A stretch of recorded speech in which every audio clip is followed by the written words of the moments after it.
back to my channel. Nagbabalik si Elsa Cody. Yan na. Narinig niya. For today's video guys ay pupunta tayo ng Satwa Night Market. Iba-vlog natin yung kung ano yung pagkakaiba ng Riga's Night Market sa Satwa Night Market. First time ko lang na makakapunta sa night market ng Satwa. Pero yung Riga, parang every year, lagi ako nakakarating doon. Pero isang beses ko pa lang siya na-vlog. Pero ngayon, ay pupunta tayo ng Satwa. Titingnan natin kung saan tuloy nakapwesto yon. Ay hindi ko pa kasi na-search kung saan banda yun. Pero marami namang kabayan doon. Pwede naman silang matanungan. Kaya magtatanong na lang tayo. At nakabihis na, ready to go. At iba-vlog natin kung ano yung mga tinda nila doon. At siyempre, kakain na naman tayo ng Filipino food. Hindi yan mawawala. Kasi gusto ko pa sanang kainin nung nakaraan ay yung quick. Tapos yung ano pa ba hindi ko nakain sa Riga. Kasi busog na ako guys. Ngayon hindi ako mag-order ng kanin. Puro lang yung mga yung mga chipin lang yung kakainin natin para hindi naman tayo masyadong mabusog.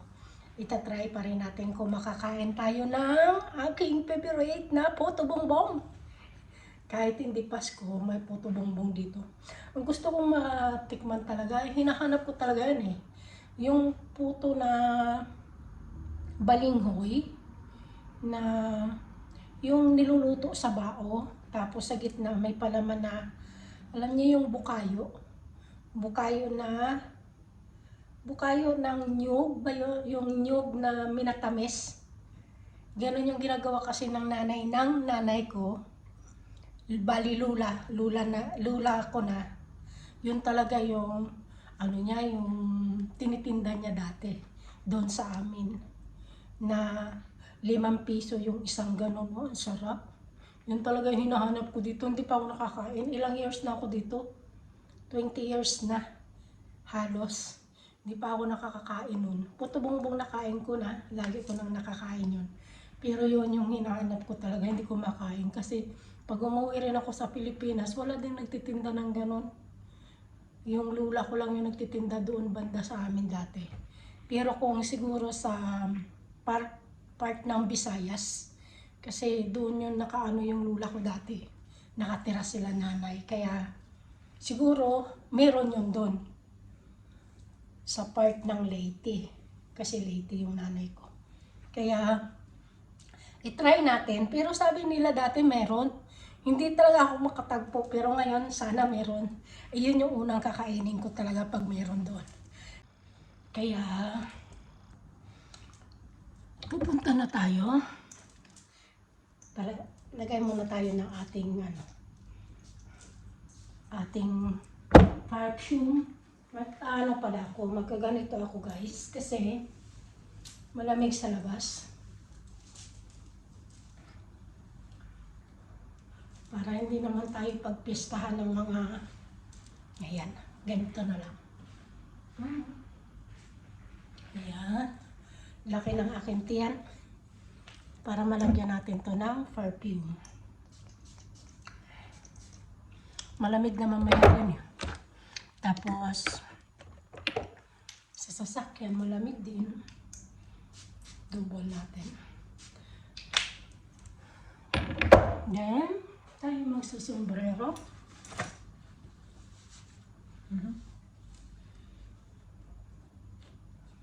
Nano ka kasi minsan eh, kaya minsan maliit, minsan malaki. Ayan. Magaganito tayo para hindi naman masyadong social. Naka-ready na ako guys, and samahan niyo ako guys doon. Kaya tara, let's go!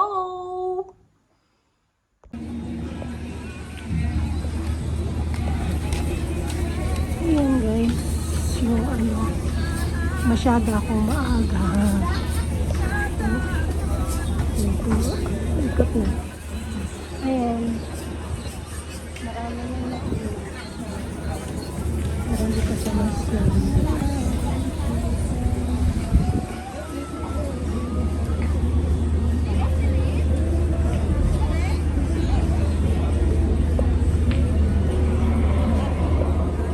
Ito na guys, yung aking in-order. Mga ano lang. Ayokong kakain ng kanin para maubos ko lahat. Wow, nag-ilaw na. Sarap. Gusto mo kunin na natin ang bituka yung dos? Wala kaming dos? Okay lang? Bituka. O anong gusto mo? Ito Ayaw, o ano? bituka? Bituka na lang. O sige. Bituka. Quick.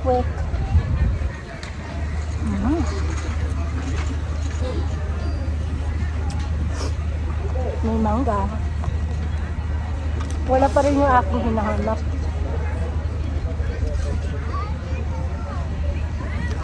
Sabi ng babae, doon daw sa ano.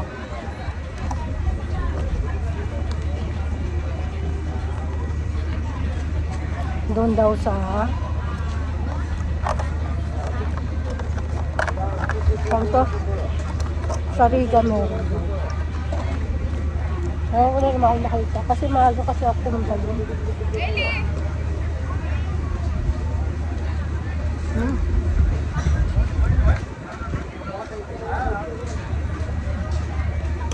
Ano ka suka nila?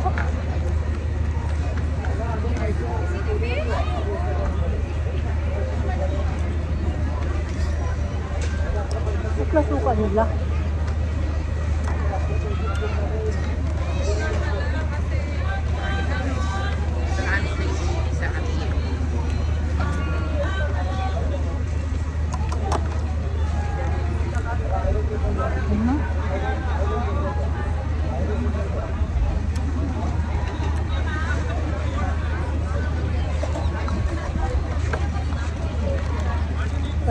Padami na yung tao. Sinabi mo na yung dati, tapos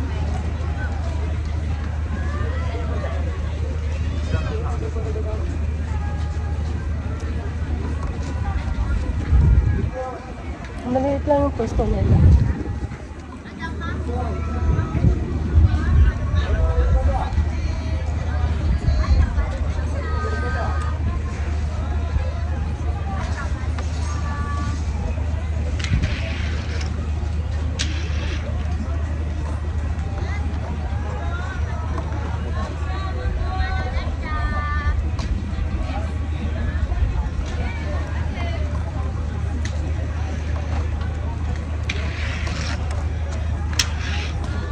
Baka matapon ko. Sa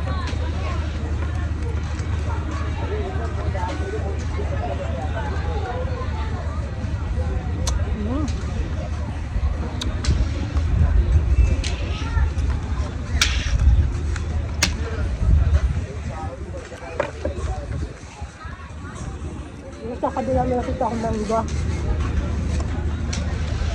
Green na green. Ang sarap siguro na.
Wait.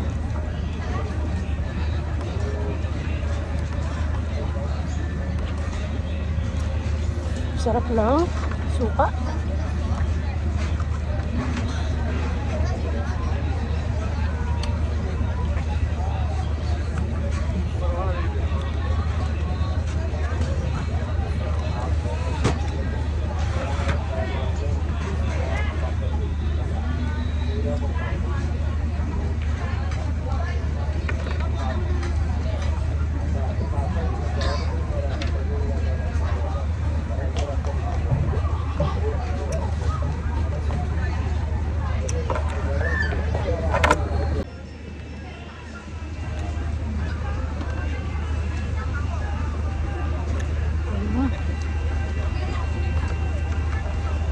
Ang sarap ng sausawan nila.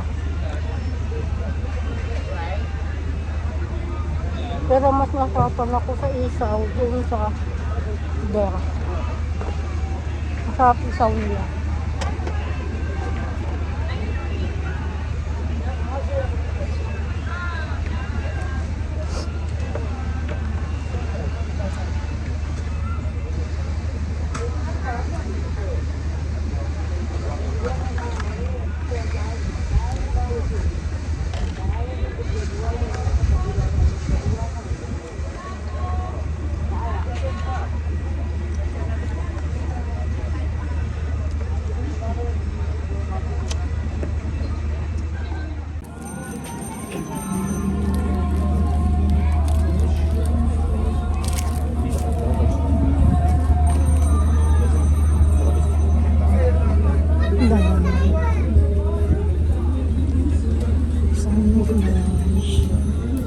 Massage.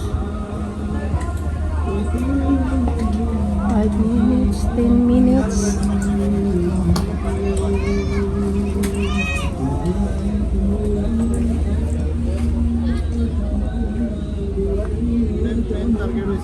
Mga kape na ano.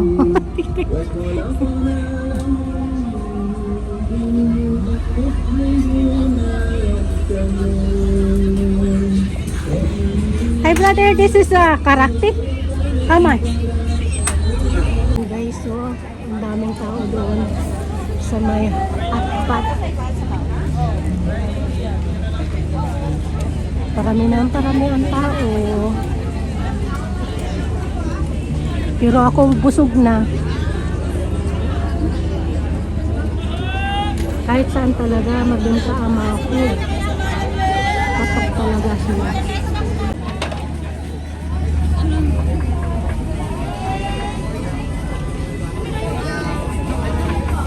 Padaan lang po.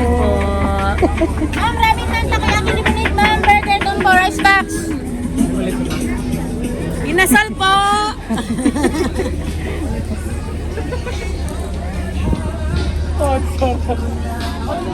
Babae, boy. Ganun dapat.